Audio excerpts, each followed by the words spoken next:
What's up, y'all? It's your boy Kevin, aka NoStoppingKev, and welcome back or welcome to my YouTube channel.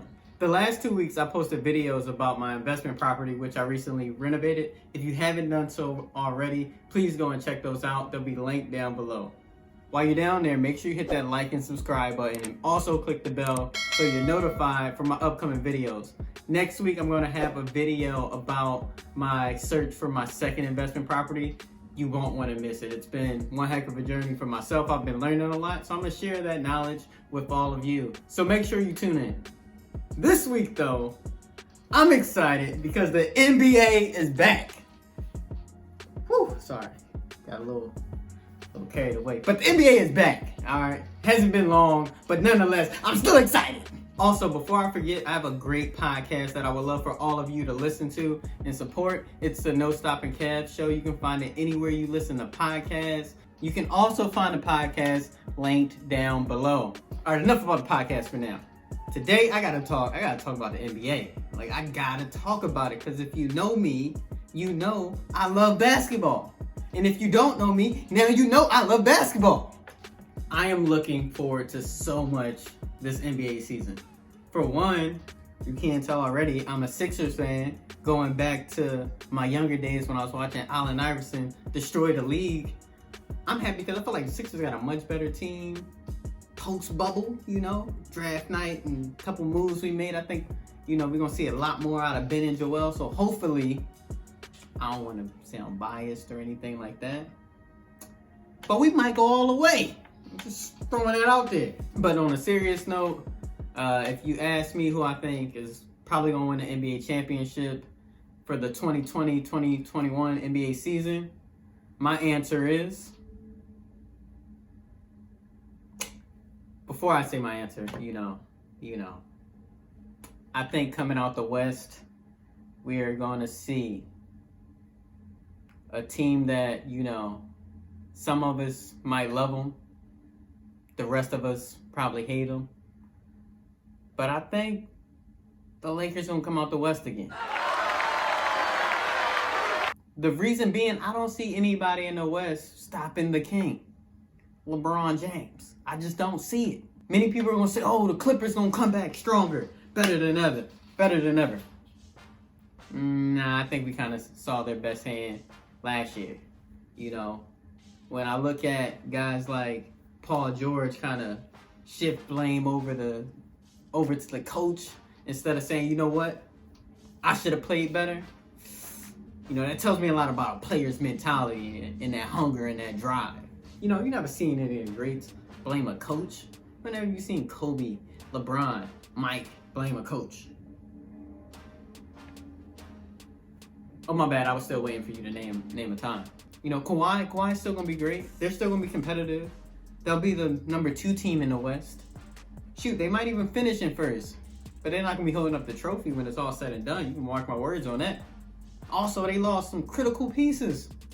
So I don't think the Clippers are a better team than they were when they blew a 3-1 lead to Denver.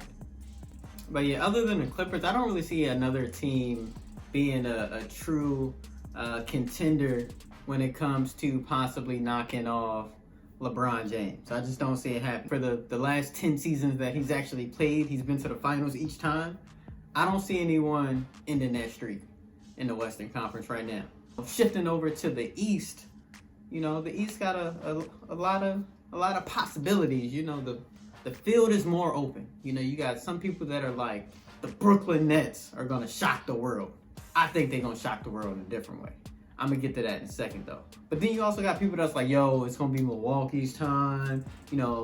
People are like, it's the Sixers' time, all that, right? But, a lot of people are on the Brooklyn bandwagon. Sure, KD's phenomenal. Kyrie is phenomenal. They got some great pieces in Karis LeVert, Jared Allen, Joe Harris. They got some parts there.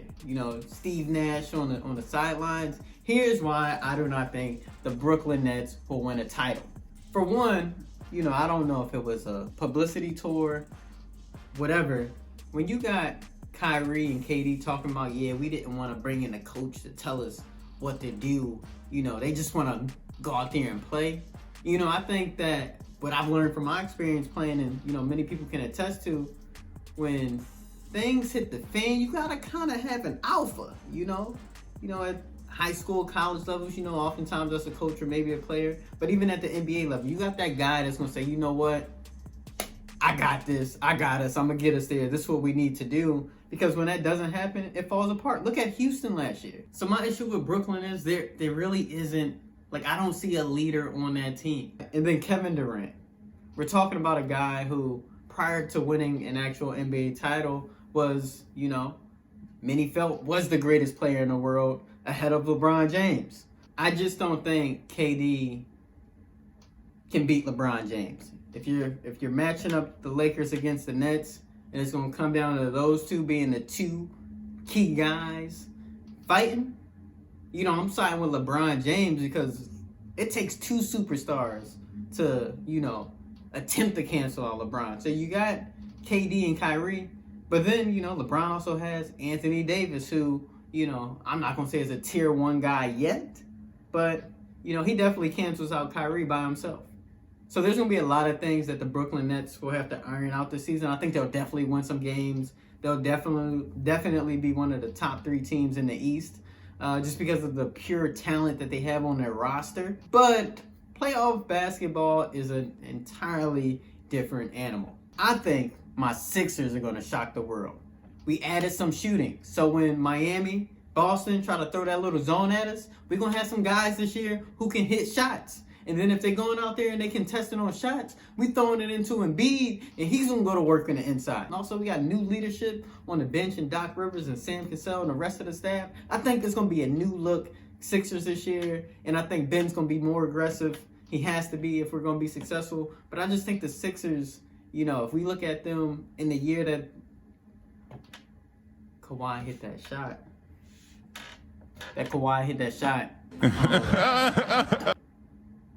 Sorry, it's still a little hard to talk about. That was supposed to be our parade. Damn. So close. But yeah, if we look at that year, we were about to get by a superstar in Kawhi Leonard. We were built to beat Milwaukee. We had Milwaukee's number that season. And I think we still do. And I think we're a better team. So yeah, I'm saying Sixers, Lakers in the finals. And if I had to choose between those two,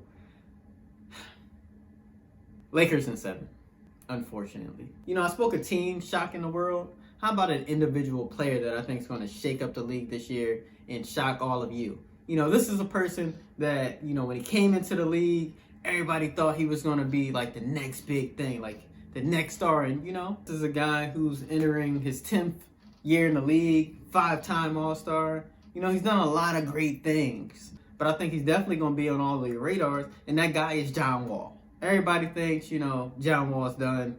He's had his run. I've been following John Wall a little bit over the summer into the fall, and, this guy's been playing, pick up with James Harden, Kevin Durant, all the big guys, and he feels good. If you know anything about players that battle injuries, a lot of times the thing that holds them back is the mental. John Wall feels like the mental is there. His body's feeling good. At the end of the day, if he just trusted, he'll be the same John Wall, if not better. I think he's improved his shooting a little bit. We're going to see when the lights come on in the regular season. But I think that's a guy to definitely watch out for in Houston. This is a team where James Harden will start there. We don't know if he'll finish there. So, if James Harden leaves at some point in the year, John Wall's number is going to be even better. Being that he hasn't played in 2 years, I don't know if he'll be eligible for most improved. I don't really know how that works. But, if he is eligible for it, I'm betting money John Wall most improved in the NBA. All right, moving on from that. Another thing that excites me about this year are the rookies. You got Anthony Edwards in Minnesota, number 1 overall pick. The rookie that's probably the most talked about and has been talked about, I feel like, for the last 5 years. Is LaMelo Ball, because of all the drama his big mouth daddy brings. You have Obi Toppin that's, was throwing it down at Dayton, and now he's throwing it down for the Knicks. But the guy that I think will be rookie of the year isn't any of those guys. Sure, Anthony Edwards might have the most NBA looking game right now. might have been the most NBA ready guy. But the challenge with him is he's going to a situation where there's other young stars there. You know, you got Karl Anthony Towns, D'Angelo Russell, you know, those guys are the future too. And you're adding Anthony Edwards, who's also the future. Is two futures coexisting. You know, and he's the third option at best on that team. So it's going to be hard for him to develop, not because he, you know, doesn't have the talent, but because the opportunity to have the green light, to gain that experience, to grow, just isn't going to be there for him. You know, a guy like LaMelo Ball in Charlotte's going to have the greenest light we've ever seen, because there's no star there, no dominant, no alpha there. There's, you know, guys like Gordon Hayward, Terry Rozier, who's going to, you know, only help, you know, develop him as an NBA player. But he has the green light to put up the numbers. So I think we'll see some development there over the season, without question. But I still don't think it's going to be enough for LaMelo to win Rookie of the Year. You know, I also was watching in preseason, Cole Anthony was kind of giving him the business. Little Cole Anthony. You know, I think we're going to see, you know, some weaknesses in LaMelo's game. And sure, he's young. He has a lot of potential to grow. And I think, you know, he has the potential to be a star in the league. But I think we're going to see some points where, you know, maybe his development to this point hasn't been the greatest. Like, sure, he's played abroad, but I think missing out on playing against some of the big time guys that are in the NBA, I'm interested to see, you know, what teams do against him, because, you know, he's a bigger point guard. But, you know, I think a lot of NBA point guards that have, you know, when we're talking about the Russell Westbrooks, the John Walls, the Damian Lillards, the Steph Currys, I think all of those guys, Chris Paul, even though they're smaller, their IQ, experience, and strength, they'll be able to make LaMelo work a little bit. So, yeah, I don't think LaMelo's going to win Rookie of the Year either. My pick for Rookie of the Year is James Wiseman, number 2 overall pick for the Golden State Warriors. Here's why. Wiseman, although we've only seen a small sample size while he was at Memphis, the boy can straight up get busy. You know, he's playing the 5 spot in Golden State. You know, in Golden State, the 5s can eat a little bit. He's not going to eat that much because, I mean, you know, you still got Steph there. You still got Andrew Wiggins. But I think he's going to have opportunities to put up numbers, even if that means he got to get it off the glass. But to go along with his stats, he should be able to put up some competitive numbers compared to some of those other guys like Anthony Edwards, who's the third option. LaMelo's going to put up numbers, but I think James Wiseman should be able to compete there a little bit, if he's given the opportunity, like I think he will be. The difference there is his team's going to have more wins, I think, than a team like Charlotte. So for that reason, you know, James Wiseman, who for a long time I thought may have been a number 1 pick, will win Rookie of the Year. You know, I can't talk about Rookie of the Year without talking about MVP. Now, there's this group of guys, you know, are kind of always in that conversation year to year. Whether it's James Harden, Giannis, LeBron, even Luka, you know, Kawhi kind of creeps in there a little bit. You know, we're going to probably have to throw KD back into the mix. I got a prediction for MVP as well. So Harden, we know what type of performance we're probably going to get from him. But also, you know, something to consider is that, you know, there's politics involved when it comes to the NBA MVP award, especially when you think about who's voting for MVP of the league. I don't think we'll see Giannis win, you know, a 3rd straight one. I think last season, after, you know, winning MVP but underperforming, you know, giving an underwhelming performance in the playoffs, that, you know, not too many people are going to be on that ship again. Even if he picks up similar numbers in comparison to, you know, other players around the league. You know, James Harden, I feel like right now is getting a pretty bad rap with the way he's handling, you know, trying to force his way out of Houston. So even if he picks up great numbers, I don't see, you know, him being in that conversation. You know, the 2 guys that, you know, one guy that I think will be back in the conversation this year will probably be Kevin Durant. He looks fantastic, you know, in preseason. You know, it looks like he's back to himself. You know, people around the league are saying it's a scary sight, you know, what they're seeing from KD right now. So I think he'll definitely be back in that conversation. You know, LeBron, I think, will also be in that conversation as usual. What's new if, you know, you were counting him out? You're tripping. Side note, back when I was in college, someone from the NBA was, you know, they came out, spoke to us, and was telling us how, you know, the NBA was kind of preparing to make Steph like the face of the league. And I was like, interesting. Steph becoming the face of the league? At the time, it was a lot of buzz around stuff. This is when he really was emerging as the superstar we know and love today. But, you know, LeBron James still was in the picture. And, you know, I think maybe back then they thought maybe LeBron would start to tail off. That was about 6 or 7 years ago that, you know, I was listening to this conversation. And LeBron is still dominant. So, a little miscalculation there, maybe. But yeah, so I think KD and LeBron will be in that MVP conversation. And a guy who I think will also be in that conversation, Luka Doncic. You know, I've had him in that conversation last season. You know, I know, young guy, gotta earn his stripes. You know, everybody's like, pump the brakes, Kevin. He still hasn't done X, Y, and Z. But yo, that man, if Porzingis was healthy, they would have knocked off the Clippers. No question about it. You know, he almost did it by himself. So, you know, there's a lot of Luka haters out there. I'm not gonna say no names. Some of y'all know who I'm talking to.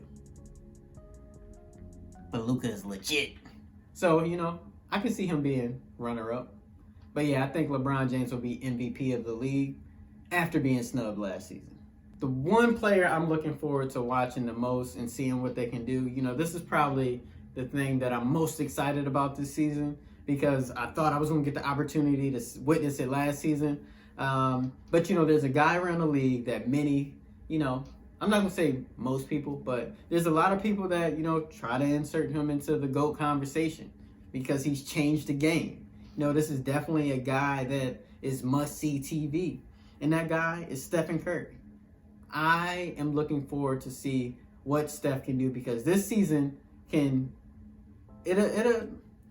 decide kind of his fate. You know, I think he's a first ballot Hall of Famer, no question about it. But, you know, I don't think he's good enough yet or hasn't proven enough yet to be in that GOAT conversation. Here's why. So I know we all know, you know, we joke, criticize Steph because, you know, defensively he's not the greatest.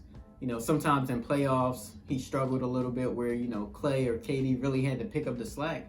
But my thing with Steph is if you're going to pit him into a category where, you know, you're debating names like Michael Jordan, Kobe Bryant, LeBron James, one thing that all those guys have in common is that those guys have carried teams. I mean, put everybody in a duffel bag, strapped it to their back, and took those teams to the promised land. All three of those guys have done it. Steph has not. So I think if Steph is able to pull something off, which, quite frankly, I don't think he'll be able to get his team to the finals, but if he's able to make that team be a true contender, and I mean, a lot has to go right. His body has to hold up for it. That's another concern.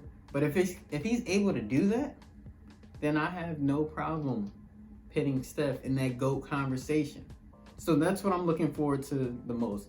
Can Steph put the Golden State Warriors on his back and take them to the promised land? I want to know what y'all think. Do y'all think he can do it? Please let me know down in the comments. Also, if there's anything else that, you know, you would like me to talk more about, if there's something you don't agree with or agree with, let me know down in the comments. I'm open for it. I love talking hoops. Remember, on the NoStoppingKev show, you'll find videos about basketball, real estate, and life, you know, kind of similar to what I talk about on my podcast. Remember, that's linked down below as well. So thanks again for watching my video. Remember, make sure you subscribe, click the bell down below, because on my channel, every Wednesday, you're going to find videos about either real estate, basketball, or life in general. You know, topics similar to what I talk about on my podcast. Remember, you can find that down below as well. So yeah, I'm already looking forward to, you know, sitting with you next Wednesday. Have a great rest of your week. Enjoy the holidays. Merry Christmas. Peace.